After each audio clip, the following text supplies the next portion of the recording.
রাজধানী ঢাকা ও আশেপাশের এলাকায় আজ হালকা বৃষ্টিপাতের সম্ভাবনা রয়েছে। একই সঙ্গে গতকালের তুলনায় গরমের অনুভূতিও কিছুটা কমতে পারে বলে জানিয়েছে বাংলাদেশ আবহাওয়া অধিদপ্তর।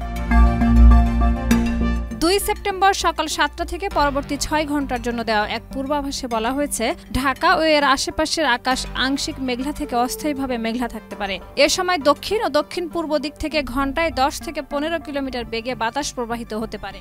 দিনের তাপমাত্রা কিছুটা হ্রাস পেতে পারে। সকাল ৯টা থেকে পরবর্তী ২৪ ঘন্টায় খুলনা, বরিশাল, চট্টগ্রাম ও সিলেট বিভাগের অনেক জায়গায় এবং রংপুর, রাজশাহী, ঢাকা ও ময়মনসিংহ বিভাগের কিছু কিছু জায়গায় অস্থায়ীভাবে দমকা হাওয়া সহ হালকা থেকে মাঝারি ধরনের বৃষ্টি অথবা বজ্রসহ বৃষ্টিপাত হতে পারে।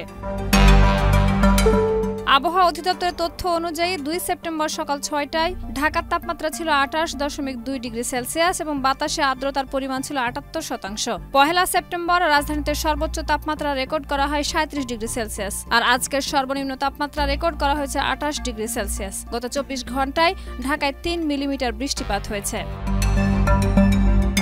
এছাড়া দেশের কিছু এলাকায় মাঝারি ধরনের ভারী থেকে ভারী বর্ষণের সম্ভাবনা রয়েছে। সারা দেশে দিনের তাপমাত্রা ১ থেকে ২ ডিগ্রি সেলসিয়াস কমতে পারে, তবে রাতের তাপমাত্রা প্রায় অপরিবর্তিত থাকতে পারে বলে জানিয়েছে আবহাওয়া অফিস।